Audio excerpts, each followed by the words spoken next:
last Foreign Affairs Council meeting before the summer holidays. We hope it's going to be the last one, but the last 2 summers has been very much troubled by different events. Last year, remember, it was Afghanistan, and this year the war in Ukraine continues. Today the fact has been devoted mainly to discuss about the Russian aggression against Ukraine, also about Latin American and Caribbean relationship, and other issues I will briefly mention. We got a video conference with Foreign Minister of Ukraine, Dmytro Kuleba, who joined the Foreign Affairs Council. On the first point, he briefed us about the latest developments in the Russia aggression against Ukraine. His description shows that the situation in the ground continues being dramatic. It's worsening day by day. Russia continues launching missiles, targeting civilian infrastructure, causing dozens of civilian deaths every day. We are terrified by the violence of the Russia aggression against civilian people in Ukraine. And there are also disturbing reports about the use of sexual violence as a weapon of war by the Russian troops. Russia continues to target fields and food stocks. Everybody has seen the images of wheat fields being burned. They continue blocking the exports from Ukraine. They are responsible for the hunger in the world. Russia is trying to destroy Ukraine and the Ukrainian nation, and at the same time unleashing a global food and energy crisis. The ministers were unanimously agreeing on the need to continue stand firmly with Ukraine and to lend Ukraine with all our support in its fight for freedom and independence. Ukraine needs more arms. We will provide them. The war will continue. We will continue supporting. And that's why I have proposed the next tranche of the European Peace Facility, allocating 500 million more. It has been a political agreement on supporting this proposal, and the decision will be taken on the next days, but today the ministers agreed on that. We also continue our work on sanctions. A joint proposal from the Commission and the High Representative has put on the table more measures to close the loopholes and avoid that existing measures can be circumvented, adopting new measures and trying to complete the whole architecture of these sanctions. These sanctions work. The Russian economy is severely affected. Certainly, it's not going to stop the war overnight, but the consequences of the sanctions will create a lot of economic trouble to Russia. We will continue supporting Ukraine on implementing the reforms agenda on its European perspective after Ukraine has been considered and granted the status of candidate country. We will hold the Association Council on the 5th of September after the summer break, and we are working on using this council to push the European perspective of Ukraine by implementing the required reforms. We have been discussing about the battle of narrative around who is guilty of what, and which are the causes and the consequences of the war, and about the reasons of the high increase on energy and food crisis. It's clear, for example, in the case of oil, that it's not the European ban on oil, on Russian oil, who has created this increase on oil price. Many people say that. Many people consider that on adopting sanctions, the European Union has created a problem, provoking an increase on the price of oil. That's completely false. The price of oil started increasing 1 month before the war. It was caused by the war. It has been peak since the beginning of the war. And since we adopted sanctions, and since we banned the oil export from Russia, as you can see, the price of oil has decreased, reaching today the same level that just before the war started. I'm not saying that the bans on Russian oil has produced a decrease. No. But it's clear that watching at this graph, nothing can seriously say that the sanctions have produced an increase on the price of oil. With something, they have produced a decrease until reaching the same price that before the war. And this is part of the battle of narrative. A lot of people are saying things without putting evidence. And I think that behind each argument, it has to be a figure. It has to be an evidence, because otherwise, everybody can say whatever they want without having to provide the necessary proof that supports the argument. Then we want to discuss the relation with Latin America and the Caribbean.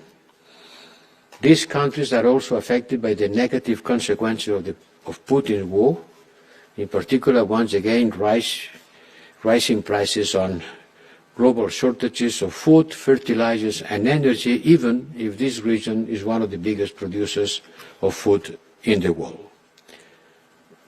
The Latin American and Caribbean region is an important partner for a very important number of reasons, and we agreed to step up what we can call the other transatlantic relationship. Because when we talk about the transatlantic relationship, everybody thinks about the relationship with the US. There is another transatlantic relation, which is the relationship with Latin America and the Caribbean. The most important issues in which we have to invest more is to deblock the trade and association agreements with Mexico and Chile, in particular with Mexico, which is pending since the last 4 years. Member States strongly request to deblock this association and trade agreement. In fact, it's not a new association, it's just the modernization of an agreement that was signed 20 years ago. Same thing about Chile, although Chile is facing a referendum on its constitution in September. Let's hope that immediately after we can proceed to the signature of the modernization of the association and trade agreement with Chile. We agreed to hold a foreign ministers meeting during the Argentinian pro tempore presidency of CELAC in October in Buenos Aires. It will be an excellent opportunity to reinforce our partnership and to prepare a summit between the European Union and Latin American and Caribbean region during the Spanish presidency in the second half of next year. Going to a more structural issue, we discussed about digital diplomacy and adopted an important conclusion on this topic. We are essentially launching our EU digital diplomacy as yet another foreign policy to support our geopolitical role and our ambitions in the global technological power game. Because digital issues are no longer just a matter of engineers, no longer technical matters, they are the battleground of technology, of values and narrative. The conclusions of this digital diplomacy will spell out in great detail what we mean in our participation in this technological battle. And in order to engage on that, we will open a dedicated European Union office in San Francisco, in the US, to enhance our digital diplomacy in and with the US. Going back to geographical issues, the ministers exchanged on the resumption of the Association Council meetings with Israel. They agreed that the Association Council is the highest forum for our bilateral relations. This Association Council has not met since 2012. The position of the European Union has not changed with respect to the Middle East peace process. We continue with the same Council conclusion of 2016, supporting the two-state solution. We know that the situation in the ground in the Palestinian territories is deteriorating, and I think that, and the ministers agreed, that this Association Council would be a good occasion to engage with Israel about these issues. The date will be agreed mutually with Israel, but first the European Union member states have to start working and to determine a common European Union position, as with any Association Council meeting. We also adopted conclusions on foreign information manipulation and interference, something very much related with our digital diplomacy. We see more and more how Russia is using disinformation and information manipulation. One example is that the cause of the price increase on oil is due to the EU sanctions, which you can see is not true at all. And this manipulation information is a strategic tool for Russia on its aggression against Ukraine. On energy and on food security, the Kremlin tries to target a coordinated action to manipulate the information environment, and this is a challenge for our security, our democracy, and our foreign policy. We agreed to start working on a toolbox that could allow us to impose costs for those who are trying to undermine our democracy, institutions, and processes through disinformation. Going back to geographical issues, we discussed about developments in Tunisia, especially in the run-up of the constitutional referendum on the next 25th of July. We touched upon the situation in Sri Lanka and about several issues related with the situation in East Congo and other parts of the world on any other business, where several member states already put on the agenda of September many issues which maybe during the summer will become worse, but that in any case will be our agenda for the next autumn. But as you can imagine, everybody is worried about what can happen in the Ukrainian front, on the military side and on the energy side. The Nord Stream 1 is still on repair. Let's see what's happening when this period reaches an end, and we will continue watching at the situation of gas supply, which is certainly the most important concern for our societies and economies. Thank you. Now space for your questions. The first hand I've seen was here. Mira, you can go ahead. The microphones are on the right and on the left side for those of you who will ask afterwards. Y nosotros tenemos también interpretación española, pues se puede preguntar en español. Spanish. You can put your question in Spanish if you want to. Thank you very much. I will indeed. Ya. Una pregunta con 3 puntos. Uno, ¿qué exactamente es lo que hay que desbloquear con los acuerdos México, Chile y quizás un poco más tarde con Mercosur? 2, ese anuncio de una posible cumbre significa que las tensiones políticas que hicieron imposible una cumbre por 7 años van desapareciendo. Y 3, ¿qué es lo que proponen concretamente en esta concrete terms does the roadmap to 2023 sort of contain, if I may ask? Tardaría mucho tiempo en contestar concretamente Well, to give you a detailed answer would take a long time. 3 questions in one. Now, you can't put everything on the same level. On one hand, the Mexico agreement for modernization, updating, or the updating of the association agreement with Chile, or the Mercosur. The first 2 are updates. These are things that have been working for about 20 years. They have worked very well. But adaptarlos a las especiales circunstancias. Modernization, 20 años las cosas eran distintas. Things were very different 20 Con years ago. Mercosur, en cambio, In the case of Mercosur, though, nuevo it's a new agreement that doesn't exist yet that we're talking about. Afecta a varios países a la And it vez, affects no many solo countries uno, at the same es time, una not just relación one. bilateral, It's not just y que bilateral, tiene therefore. complicaciones And it evidentes contains desde a el punto number de of vista de las complications, evident consideraciones ones, de when it tipo comes to, ambiental. for instance, environmental and other Vamos a concentrarnos en concerns. We're going to focus on trying to kick off the ratification process for the agreement with Mexico. It's possible that some countries may wish to have some caveats on this or that, but nobody today said anything that could lead us to believe that in any way there's an actual objection by a member state to going forward on that. So it's more about procedures and about how we get through the ratification process. Pero las cuestiones procedimentales no pueden demorar por más tiempo este proceso. Procedure matters cannot go on stalling the process for much longer. On Chile, it's slightly different again. Chile is about to have a constitutional referendum in September.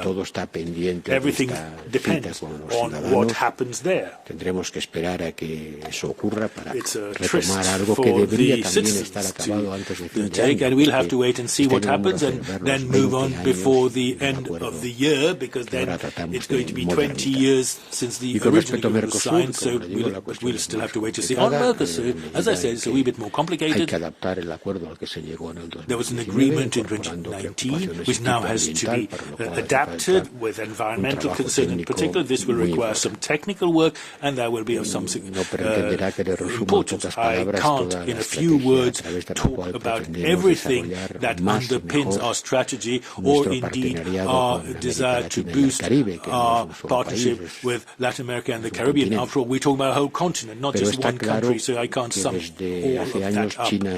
But for many years now, China has been growing their role in the region. They're now the main trade partner for most countries in Latin America and the Caribbean. We as Europeans have to be aware, and in particular be aware that nature bores a vacuum, and we have to be more active.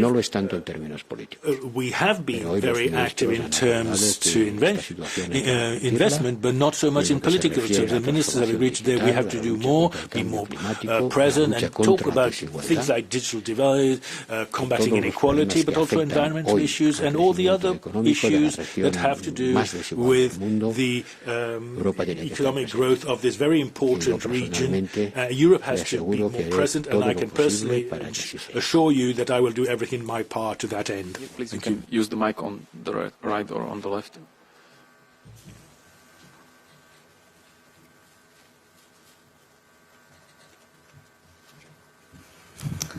Hi, my name is Olena Abramovich. I'm a Ukrainian journalist. I work for Ukrainian media. High Representative, my question is, what is the, by assessment of European Commission, worst case scenario if Russia cuts off gas for European countries? What will be the biggest consequences for European consumers and economies? And the follow-up question after that, does that overweight those losses of lives and ruins that Ukrainians are suffering right now? Thank you. You cannot put on the same level the losses of human life and the destruction that Ukraine is suffering. That's why we engage with Ukraine with all our capacity, providing military support, economic support, sanctioning against Russia, financial support in order to avoid a big crisis of the Ukrainian economy facing the challenges of the war. On the energy side, on Wednesday, the European Commission will meet in order to discuss the situation and to take measures to prevent any possible scenario. I don't want to call for the bad times, but certainly we have to be vigilant because nobody knows what can happen this summer. So speak loudly. Yes, if Russia cuts off its European Union countries, are they ready for that? I mean, is this kind of disaster for the economy, or you have enough backup plans? It's interesting just to understand the situation, why those gas sanctions are not possible right now. Nobody's talking about new sanctions. We are just talking about how can we face a situation in which the gas supply from Russia can be abruptly decreased. And we will be prepared for that. Certainly it's not going to be an easy scenario, but we should be prepared for that. Thank you. La question suivante, Christian, vous avez demandé. Christian, you asked for the floor.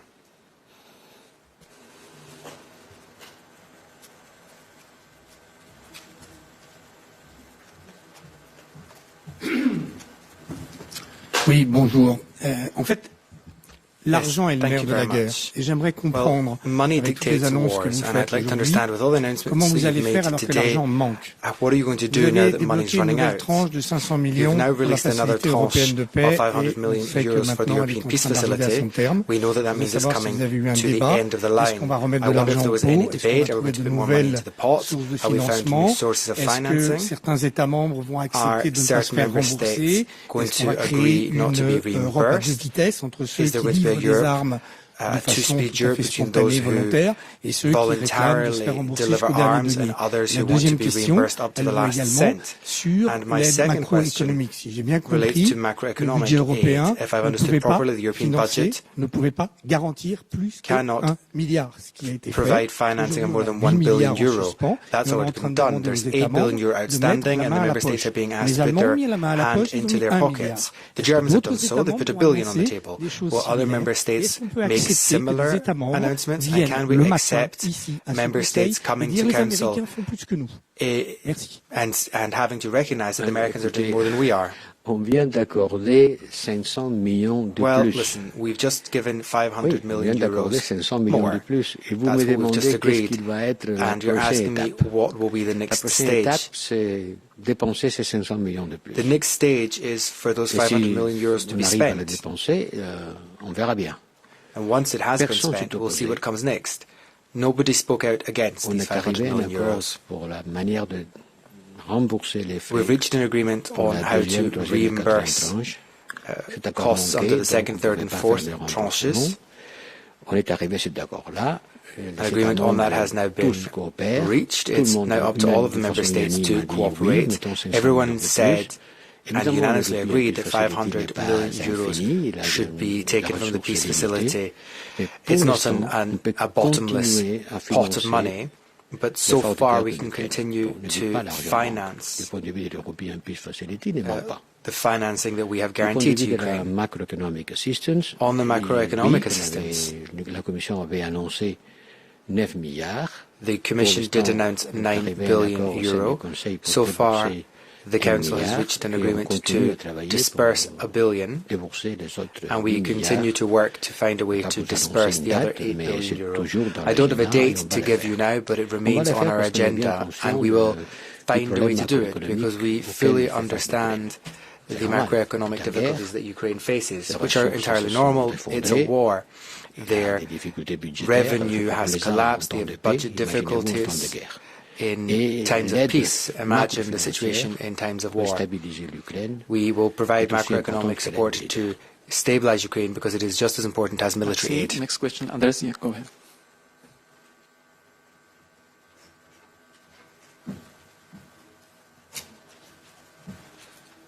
Sí, muchas gracias. Andrés Gil, del diario.es.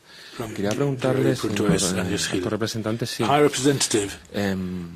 Bueno, están hablando de la batalla por la narrativa. Talked about the narrative and the energy crisis, the food crisis, and the issues of the narrative. But at the same time, these crises do exist. There is a food crisis, there is inflation, the economy is going to slow down, the EU before the end of the year. Si ustedes, ¿cuánto creen o si creen que la población europea, cuánto tiempo puede aguantar este estrés? the population of Europe can accept in terms of this stress when it's harder and harder to fill your petrol tank, car, or to feed yourself, particularly if you're in a poorer section of society. And with this unhappiness burgeoning in the population, people who can't heat themselves, who can't pay for their electricity bills, how will the politicians be able to stand up to that pressure? Where do you think this is going, and how will people react? Well, in answer to what you said, obviously any political person needs to have spend time thinking about the sort of things you just said. That's what politicians do. But this was a foreign ministers' council. It was a council that defines foreign policy and takes decisions on foreign policy, as it just did regarding the war in Ukraine, using the mechanisms that are at our disposal. Now, naturally, yes, energy prices have gone up, are going up. I mean, as I've showed with this slide, since January to now, obviously, the price went up. Ditto food prices. It's only natural, given the fact that 20 million tons of wheat cannot go to market. Obviously, that's going to push prices up. These are consequences of the war. War have such consequences. Wars lead to these things. Now, luckily, we're not being bombed. We're not like the people of Ukraine. We're not being driven out of our homes. But the whole world is suffering the consequences of the war, the consequences of the policies Putin is using to accompany his war effort. War is being waged on the territory of Ukraine with weapons of war, but is also being waged by blocking access of food to markets. European society has to be aware that this is a test we are being put to. It's an existential challenge, and we have to be tough enough to go on supporting Ukraine. We have no other solution. Neither do they. Thank you. We go to the virtual space now to colleagues connected over Zoom. The first one I've seen was Lawrence. Lawrence, you can ask your question. Your mic should be open. It's open now. Hi, thanks a lot. Thank you. Hi, Rep. I have a couple of questions. First of all, you were you spoke very strongly this morning, Hi, Rep, about people criticizing the sanctions. And I noticed you also had your blog yesterday calling for strategic patience. I wondered why the timing of this, and to what extent you are worried that it's not just Viktor Orban now who is hesitating over sanctions and support for Ukraine, and whether you're worried that there is a broader European wobble on this issue. Second question to you on the Association Council. I noted you said there is no date, but my understanding is the intention is to do this before the Israeli elections on November the 1st. Is that your understanding as well? Thanks.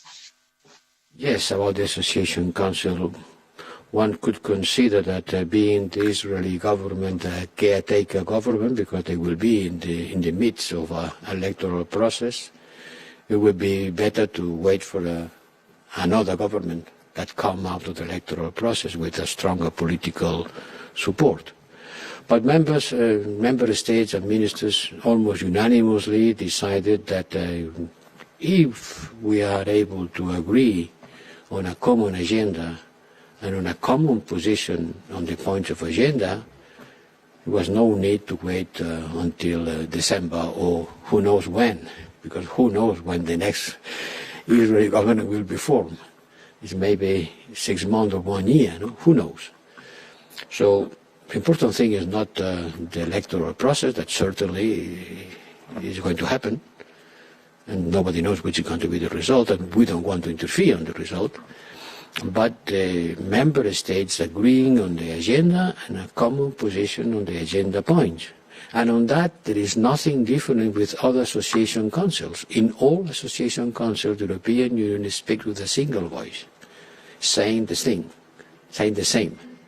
And now, from now on, we start with the process of building this common position. And I think it would be a good occasion to rethink about the Middle East peace process and the role on the position of the European Union with respect to it. As soon as we have a common position, we will try to agree with the Israeli side for a date. Not before. It wouldn't make sense to fix a date and afterwards to look for a common position. First thing first. First common position, secondly to fix the date. Your first question, certainly I am sure Putin is counting on the democratic fatigue. I'm sure. He believes that democracies are weak and the news hides the news. And look, no. European societies cannot afford fatigue. The European societies and the European Union member states governments have to continue standing behind the decisions they have taken. They took the decisions on restrictive measures on the Russian economy, and they have to stick to it. And they have to keep putting pressure on the economics of Russia, knowing that it's not going to be a miracle solution. But we have to do that, exactly at the same level that we support military Ukraine. Okay, thank you. And the last question, Natalia, is you have the mic just there.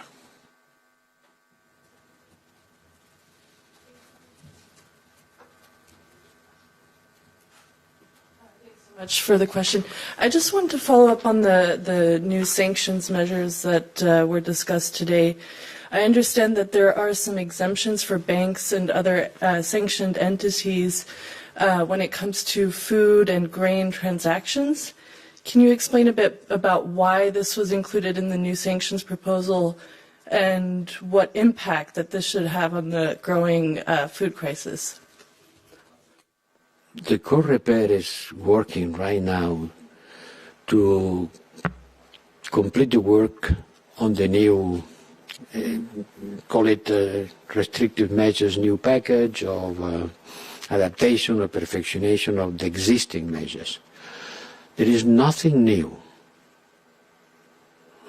on changing the current restrictive measures with respect to the payments for food and fertilizers. Since the beginning, food and fertilizers were completely out of our package. No restrictive measures affecting the trade on food and fertilizers. It's perfectly possible for us that Russia sells and people buy food and fertilizers. No restrictive measures, no limit on the banking capacity to convey payments. If there are over-compliances, if there are market avoidances by some economic and financial actors, we are trying to explain to them that there is nothing in our restrictive measures that prevent from exporting and paying for food and fertilizers exports. That was it for today. HRVP still has full agenda, so thank you very much for coming. Thank you to the interpreters, and if possible, have a nice summer. See you in Prague. Bye.